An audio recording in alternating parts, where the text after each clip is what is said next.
Feliz y bendecido día, aprendiendo un curso de milagros.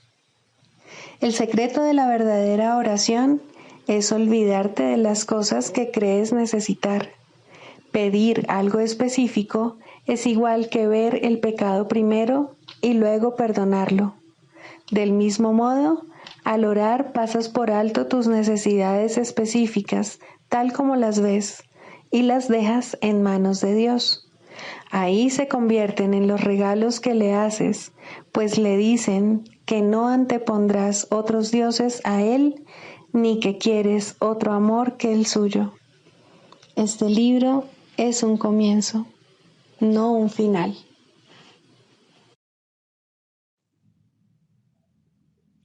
Del prefacio, que postula párrafo 4. Una vez que alguien queda atrapado en el mundo de la percepción, queda atrapado en un sueño. No puede escapar sin ayuda, porque todo lo que sus sentidos le muestran da fe de la realidad del sueño. Dios nos ha dado la respuesta, el único medio de escape, el verdadero ayudante. La función de su voz, su Espíritu Santo, es mediar entre los dos mundos. El Espíritu Santo puede hacer eso porque, si bien por una parte conoce la verdad, reconoce también nuestras ilusiones, aunque no cree en ellas. El objetivo del Espíritu Santo es ayudarnos a escapar del mundo de los sueños, enseñándonos cómo cambiar nuestra manera de pensar y cómo corregir nuestros errores. El perdón es el recurso de aprendizaje excelso que el Espíritu Santo utiliza para llevar a cabo ese cambio en nuestra manera de pensar. El curso, no obstante, ofrece su propia definición de lo que en realidad es el perdón, así como también de lo que es el mundo.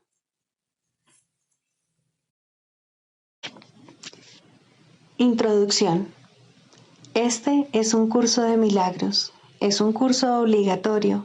Solo el momento en que decides tomarlo es voluntario. Tener libre albedrío no quiere decir que tú mismo puedas establecer el plan de estudios. Significa únicamente que puedes elegir lo que quieres aprender en cualquier momento dado. Este curso no pretende enseñar el significado del amor, pues eso está más allá de lo que se puede enseñar.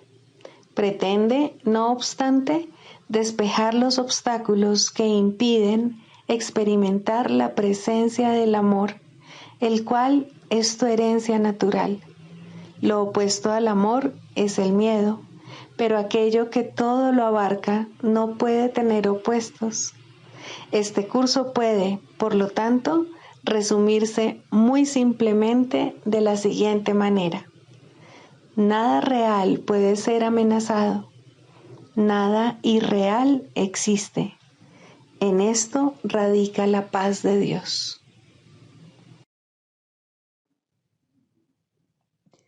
Capítulo 1. El significado de los milagros. Primero, principios de los milagros. Principio 25. Los milagros son parte de una cadena eslabonada de perdón que, una vez completa, es la expiación. La expiación opera todo el tiempo y en todas las dimensiones del tiempo. Capítulo 10. Los ídolos de la enfermedad. Primero, en Dios estás en tu hogar. No conoces tus creaciones simplemente porque mientras tu mente siga estando dividida, decidirás contra ellas, y es imposible atacar lo que has creado. Pero recuerda que a Dios le resulta igualmente imposible. La ley de la creación consiste en que ames a tus creaciones como a ti mismo, por ser éstas parte de ti.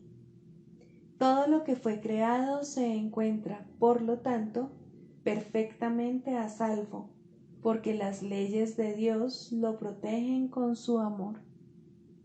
Cualquier parte de tu mente que no sepa esto, se ha desterrado a sí misma del conocimiento al no haber satisfecho sus condiciones. ¿Quién, sino tú, pudo haber hecho eso? Reconócelo gustosamente, pues en ese reconocimiento radica tu entendimiento de que tu destierro es algo ajeno a Dios y, por lo tanto, no existe. En Dios estás en tu hogar, soñando con el exilio, pero siendo perfectamente capaz de despertar a la realidad. ¿Deseas realmente hacerlo? ¿Reconoces por experiencia propia que lo que ves en sueños lo consideras real mientras duermes? Mas, en el instante en que te despiertas, te das cuenta de que todo lo que parecía ocurrir en el sueño, en realidad no había ocurrido.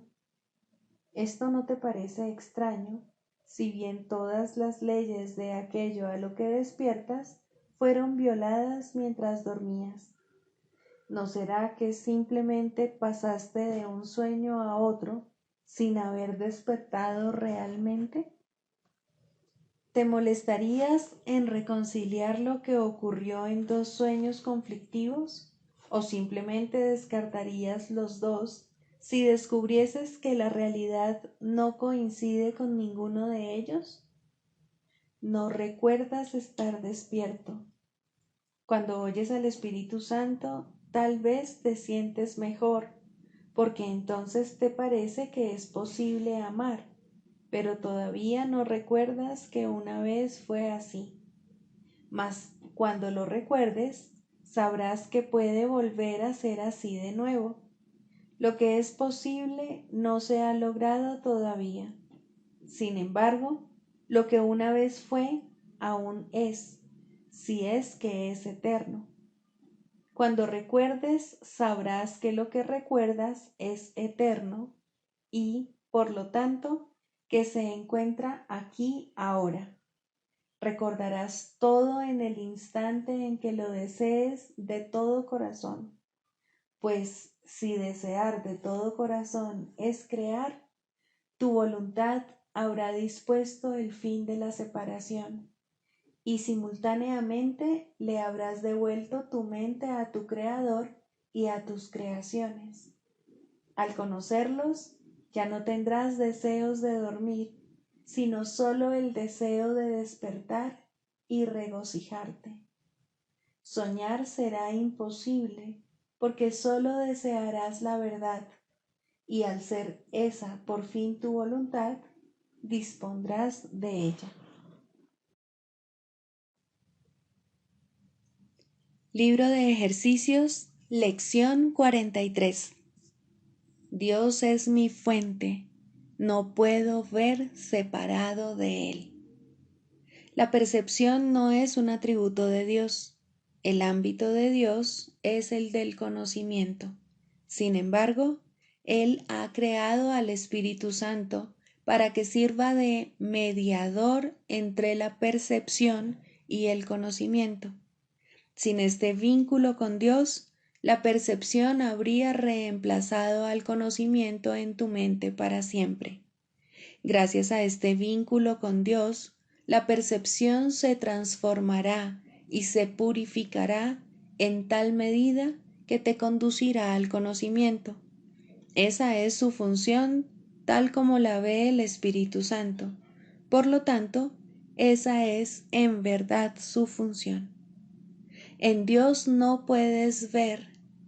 La percepción no tiene ninguna función en Dios y no existe. Pero en la salvación, que es el proceso de erradicar lo que nunca fue, la percepción tiene un propósito sumamente importante. Habiéndola inventado el Hijo de Dios para un propósito no santo, tiene que convertirse ahora en el medio a través del cual se le restaura su santidad en su conciencia. La percepción no tiene significado Sin embargo, el Espíritu Santo le otorga un significado muy parecido al de Dios. Una percepción que ha sanado se convierte en el medio por el que el Hijo de Dios perdona a su hermano y, por ende, se perdona a sí mismo. No puedes ver separado de Dios porque no puedes estar separado de Dios. Todo lo que haces lo haces en Él, porque todo lo que piensas lo piensas con su mente. Si la visión es real, y es real en la medida en que comparte el propósito del Espíritu Santo, entonces no puedes ver separado de Dios. Hoy son necesarias 3 sesiones de práctica de 5 minutos cada una. La primera debe hacerse lo más temprano que puedas, la segunda lo más tarde posible y la tercera en el momento más oportuno y adecuado que las circunstancias y la buena disposición permitan. Al comienzo de estas sesiones, repite la idea de hoy para tus adentros con los ojos cerrados. Luego mira a tu alrededor brevemente, aplicando la idea específicamente a lo que veas. 4 o 5 objetos durante esta fase de la sesión de práctica serán suficientes. Podrías decir, por ejemplo, Dios es mi fuente. No puedo ver este escritorio separado de él. Dios es mi fuente. No puedo ver ese cuadro separado de él. Si bien esta parte del ejercicio debe ser relativamente corta, asegúrate en esta fase de la práctica de seleccionar los objetos tan al azar como te sea posible, sin controlar su inclusión o exclusión. Para la segunda fase, la más larga, cierra los ojos. Repite la idea de hoy nuevamente y luego deja que cualquier pensamiento pertinente que se te ocurra sea una aportación a la idea de hoy en tu propio estilo particular. Pensamientos tales como veo a través de los ojos del perdón. Veo el mundo como un lugar bendito. El mundo me puede mostrar quién soy. Veo mis propios pensamientos que son como los de Dios. Cualquier pensamiento que en mayor o menor medida esté directamente relacionado con la idea de hoy es adecuado. Los pensamientos no tienen que tener una relación obvia con la idea, pero tampoco deben oponerse a ella. Si ves que tu mente se distrae o si comienzas a notar la presencia de pensamientos que están en clara oposición a la idea de hoy, o si te resulta imposible pensar en algo, abre los ojos, repite la primera fase del ejercicio y luego intenta de nuevo la segunda. No dejes transcurrir grandes lapsos de tiempo en los que te enfrascas en pensamientos irrelevantes. Para evitar eso, vuelve a la primera fase del ejercicio cuantas veces sea necesario. Al aplicar la idea de hoy durante las sesiones de práctica más cortas, la forma de la idea puede variar de acuerdo con las circunstancias y situaciones en las que te encuentres en el transcurso del día. Cuando estés con otra persona, por ejemplo, trata de acordarte de decirle silenciosamente, Dios es mi fuente. No puedo verte separado de él. Esta variación puede aplicarse por igual tanto a desconocidos como a aquellas personas con las que crees tener una relación íntima. De hecho, evita a toda costa hacer distinciones de esta clase. La idea de hoy también debe aplicarse en el transcurso del día a las diversas situaciones y acontecimientos que puedan presentarse, especialmente a aquellos que de alguna forma parezcan afligirte. A tal fin, aplica la idea de esta manera. Dios es mi fuente, no puedo ver esto separado de Él. Si en ese momento no se presenta en tu conciencia ningún objeto en particular o ningún sujeto, repite simplemente la idea en su forma original. Trata de no dejar pasar grandes lapsos de tiempo sin recordar la idea de hoy y, por ende, sin recordar tu función. Del Manual para el Maestro, pregunta 4. ¿Cuáles son las características de los maestros de Dios? 2. Honestidad. Todas las demás características de los maestros de Dios se basan en la confianza. Una vez que ésta se ha alcanzado, las otras se suceden naturalmente.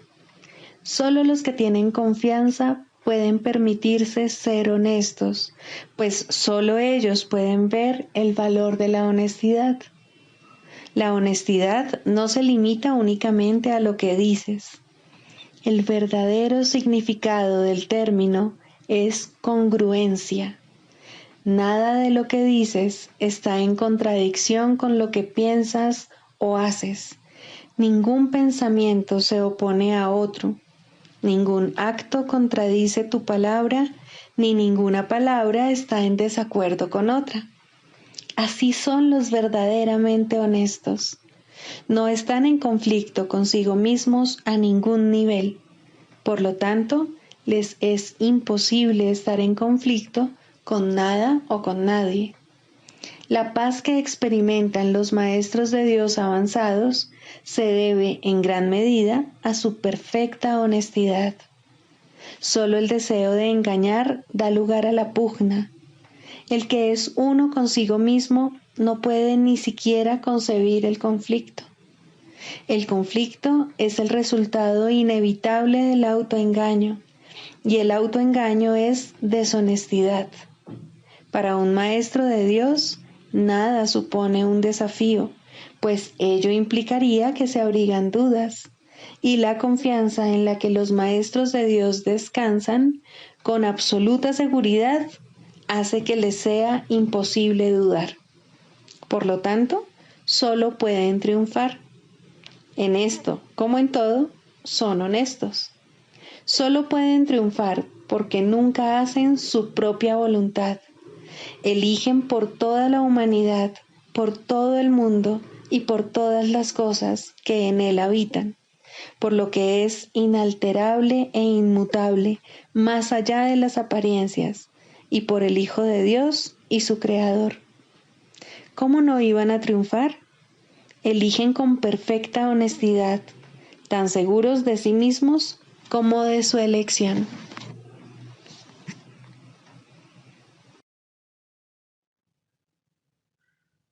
Manual para el Maestro, pregunta 12. ¿Cuántos maestros de Dios se necesitan para salvar el mundo? La respuesta a esta pregunta es uno solo. Un maestro absolutamente perfecto que haya completado su aprendizaje es suficiente. Este maestro santificado y redimido se convierte en el ser que es el Hijo de Dios, quien siempre fue únicamente espíritu, ya no se ve a sí mismo como un cuerpo, y ni siquiera como que se halla dentro de un cuerpo. Por lo tanto, es ilimitado, y al no tener límites, sus pensamientos están unidos eternamente a los de Dios. La percepción que tiene de sí mismo está basada en el juicio de Dios, no en el suyo propio. De esta manera comparte la voluntad de Dios y lleva sus pensamientos a las mentes que todavía están engañadas. Es eternamente uno porque es tal como Dios lo creó. Ha aceptado a Cristo y se ha salvado. De esta forma, el Hijo del Hombre se vuelve el Hijo de Dios. Esto no es realmente un cambio, es más bien un cambio de mentalidad. Nada externo cambia, pero todo lo interno refleja ahora únicamente el amor de Dios. Ya no hay que temer a Dios, pues la mente no ve ninguna razón para el castigo. Los maestros de Dios aparentan ser muchos, pues eso es lo que necesita el mundo. Mas al estar unidos en un solo propósito, el cual comparten con Dios, ¿cómo podría haber separación entre ellos? ¿Qué importa entonces si se presentan de muchas maneras? Sus mentes son una, y así su unión es total. Y Dios opera ahora a través de ellos cual uno solo, pues eso es lo que son. ¿Por qué es necesaria la ilusión de que hay muchos? Únicamente porque para los ilusos la realidad no es comprensible. Son muy pocos los que pueden oír la voz de Dios, y ni siquiera estos pueden comunicar sus mensajes directamente por medio del Espíritu que se los dio. Necesitan un medio a través del cual puedan comunicarse con aquellos que no se dan cuenta de que son espíritus. Un cuerpo que éstos puedan ver, una voz que comprendan y escuchen sin el temor que la verdad suscitaría en ellos. No olvides que la verdad solo puede llegar allí donde se le da la bienvenida sin temor. Por eso es por lo que los maestros de Dios necesitan un cuerpo, pues de otra manera su unidad no se podría reconocer directamente. Lo que convierte a los maestros de Dios en maestros es su reconocimiento del verdadero propósito del cuerpo. A medida que avanzan en su profesión, se afianzan más y más en la certeza de que la función del cuerpo no es otra que la de permitir que la voz de Dios hable a través de ellos a otros oídos humanos. Estos oídos llevarán la mente del oyente mensajes que no son de este mundo, y la mente entenderá debido a su origen. Como resultado de este entendimiento, este nuevo Maestro de Dios reconocerá cuál es el verdadero propósito del cuerpo, la única utilidad que realmente tiene. Esta lección basta para dejar que entre el pensamiento de unidad, y lo que es uno se reconoce como uno. Los maestros de Dios parecen compartir la ilusión de la separación, pero por razón del uso que hacen del cuerpo, no creen en la ilusión a pesar de las apariencias. La lección fundamental es siempre esta: el cuerpo se convertirá para ti en aquello para lo que lo uses. Úsalo para pecar o para atacar, que es lo mismo, y lo verás como algo pecaminoso. Al ser algo pecaminoso es débil, y al ser débil sufre y muere. Úsalo para llevar la palabra de Dios a aquellos que no la han oído, y el cuerpo se vuelve santo. Al ser santo no puede enfermar ni morir. Cuando deja de ser útil, se deja a un lado. Eso es todo. La mente toma esta decisión, así como todas las que son responsables de la condición del cuerpo. El Maestro de Dios, no obstante, no toma esta decisión por su cuenta. Hacer eso sería conferirle al cuerpo un propósito distinto del que lo mantiene santo. La voz de Dios dirá cuándo ha llevado a término su cometido, tal como le dice cuál es su función. Mas Él no sufre, tanto si se va como si se queda. ahora es imposible que pueda enfermar. La unicidad y la enfermedad no pueden coexistir. Los maestros de Dios eligen ver sueños por un tiempo. Es una elección consciente, pues han aprendido que toda elección se hace conscientemente, con pleno conocimiento de sus consecuencias.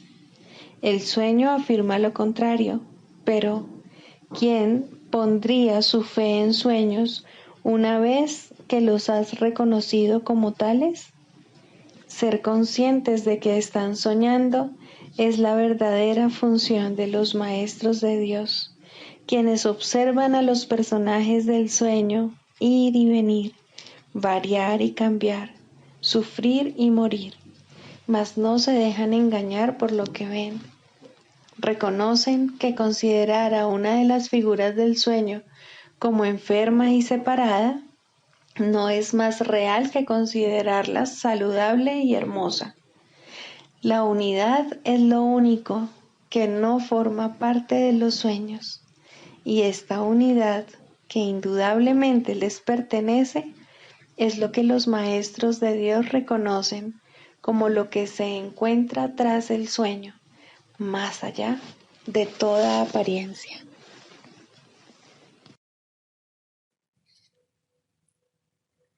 Clarificación de términos. Introducción.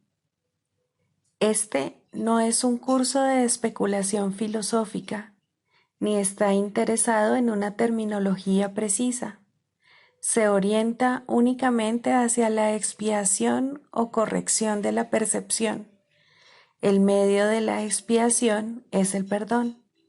La estructura de la conciencia individual es esencialmente irrelevante, puesto que es un concepto que representa el error original o pecado original. Estudiar el error en sí no conduce a la corrección, si es que en efecto quieres tener éxito en poder pasarlo por alto. Y es precisamente este proceso de pasar por alto lo que el curso se propone enseñar. Todos los términos son potencialmente polémicos y quienes buscan controversia la encontrarán, mas quienes buscan clarificación también la encontrarán. Deben estar dispuestos, no obstante, a ignorar la controversia, reconociendo que es una defensa contra la verdad que se manifiesta en forma de maniobras dilatorias. Los argumentos teológicos como tales son necesariamente polémicos, ya que dependen de creencias y, por lo tanto, pueden ser aceptados o rechazados. Una teología universal es imposible, mientras que una experiencia universal no solo es posible, sino necesaria. Alcanzar esa experiencia es lo que el curso se propone. Solo cuando ésta se alcanza es posible la consistencia, porque solo entonces se acaba la incertidumbre. Este curso opera dentro del marco de referencia del ego, pues ahí es donde se necesita. No se ocupa de lo que está más allá de todo error, ya que está planeado únicamente para fijar el rumbo en dirección a ello. Por lo tanto, se vale de palabras, las cuales son simbólicas y no pueden expresar lo que se encuentra más allá de todo símbolo. El ego es el único que pregunta, puesto que es el único que duda. El curso simplemente ofrece otra respuesta, una vez que se ha planteado una pregunta. Dicha respuesta, no obstante, no recurre a la inventiva o al ingenio. Estos son atributos del ego. El curso es simple, tiene una sola función y una sola meta. Solo en eso es totalmente consistente, pues solo eso puede ser consistente. El ego exigirá muchas respuestas que este curso no provee. El curso no reconoce como preguntas aquellas que solo tienen la apariencia de preguntas, pero que son imposibles de contestar. El ego puede preguntar: ¿cómo sucedió lo imposible? ¿A qué le ocurrió lo imposible? y lo puede preguntar de muchas maneras, mas no hay una respuesta para ello, solo una experiencia. Busca solo esta y no permitas que la teología te retrase. Notarás que el énfasis que el curso pone en las cuestiones estructurales es muy breve y solo tiene lugar al principio. Dicho énfasis desaparece muy pronto para dar paso a la enseñanza central. Sin embargo, puesto que has pedido aclaraciones, a continuación se ofrecen unas cuantas para algunos de los términos utilizados.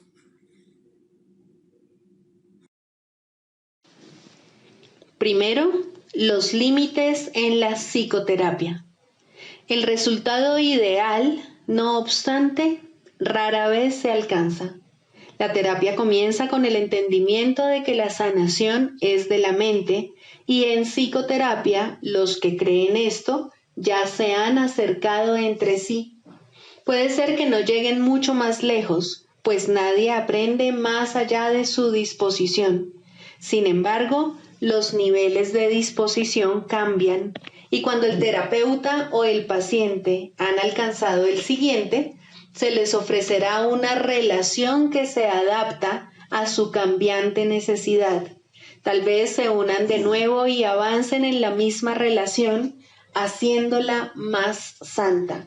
O tal vez cada uno de ellos se adentrará en otro compromiso. Ten por seguro, cada uno de ellos progresará. Los retrocesos son temporales. La dirección general es de progreso hacia la verdad. La psicoterapia de por sí no puede ser creativa. Este es uno de los errores que el ego fomenta, que es capaz de verdadero cambio y, por consiguiente, de verdadera creatividad. Cuando hablamos de la ilusión salvadora o de el sueño final, no es esto lo que queremos decir, pero aquí radica la última defensa del ego. La resistencia es su manera de ver las cosas, su interpretación del progreso y del crecimiento. Estas interpretaciones estarán necesariamente equivocadas, puesto que son ilusorias. Los cambios que el ego busca no son cambios reales, son solo sombras más profundas o tal vez distintos patrones de nubes. Sin embargo, lo que está hecho de nada no puede ser llamado nuevo o diferente. Las ilusiones son ilusiones. La verdad es verdad. La resistencia, como se define aquí, puede ser característica tanto de un terapeuta como de un paciente. En ambos casos, le pone un límite a la psicoterapia porque restringe sus objetivos. El Espíritu Santo tampoco puede luchar contra las intrusiones del ego en el proceso terapéutico, pero Él esperará y su paciencia es infinita. Su meta es siempre totalmente indivisa. Cualesquiera que sean las resoluciones alcanzadas por el paciente y el psicoterapeuta con respecto a sus propias metas divergentes, no pueden llegar a reconciliarse completamente como una hasta que se unen con las suyas. Solo entonces acaba todo conflicto, pues solo entonces puede haber certidumbre. En forma ideal, la psicoterapia es una serie de encuentros santos en los que los hermanos se encuentran para bendecirse y recibir la paz de Dios. Y esto llegará a ocurrir algún día para todo paciente sobre la faz de la tierra, pues ¿quién, sino un paciente, podría haber llegado aquí? El terapeuta es solo un maestro de Dios un poco más especializado. Aprende mediante la enseñanza y cuanto más avanzado se encuentra, más enseña y más aprende. Pero cualquiera que sea la fase en la que se encuentra, hay pacientes que lo necesitan exactamente así. No pueden asimilar más de lo que Él puede dar por el momento. Sin embargo, ambos finalmente hallarán la cordura. El canto de la oración. Cuarto, orar con otros. Hasta que, por lo menos, no comience el segundo nivel, uno no puede unirse a otros en oración, pues hasta ese punto, cada cual no puede sino pedir cosas diferentes. Mas, una vez que se ha cuestionado la necesidad de considerar a otro como un enemigo, y la razón para hacerlo se ha reconocido, aunque sea por un instante, resulta posible unirse a otros en oración. Los enemigos no comparten una misma meta. En esto se basa su enemistad. Sus deseos particulares son sus arsenales, sus fortalezas de odio. La clave para alcanzar un nivel aún más alto de oración radica en este sencillo pensamiento, en este cambio de mentalidad. Tú y yo caminamos juntos. Ahora es posible ser de ayuda en la oración y de esta manera tú mismo podrás subir un peldaño más. Con este paso se inicia el ascenso más rápido, pero todavía quedan muchas lecciones por aprender. El camino está libre y despejado y hay motivos para sentirse esperanzado. Aún así, es posible que al comienzo lo que piden, incluso aquellos que se unen en oración, no sea la meta a la que la oración debería realmente aspirar. Incluso pueden pedir cosas juntos y así dar lugar a la ilusión de que comparten una misma meta.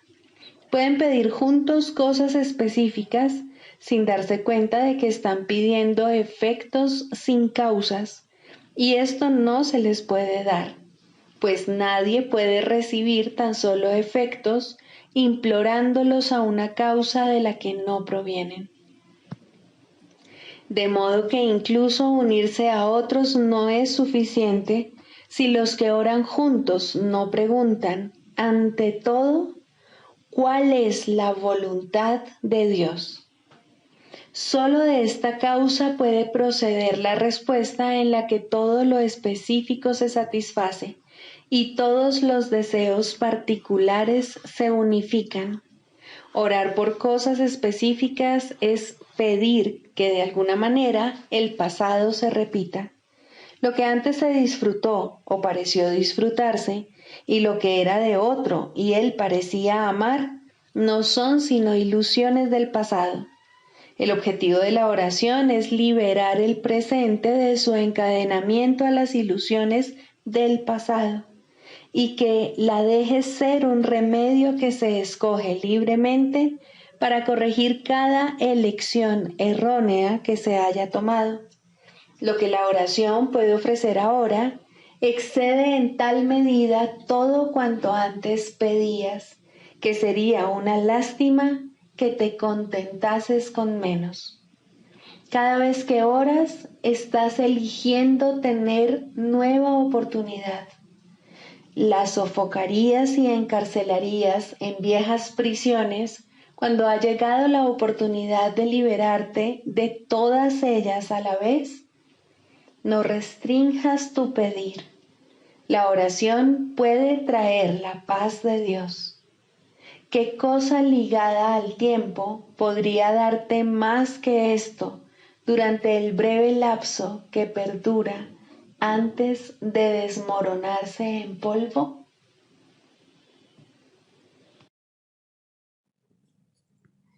Sigamos a Jesús haciendo del perdón algo tan natural como respirar y algo tan vital como el aire. Amén.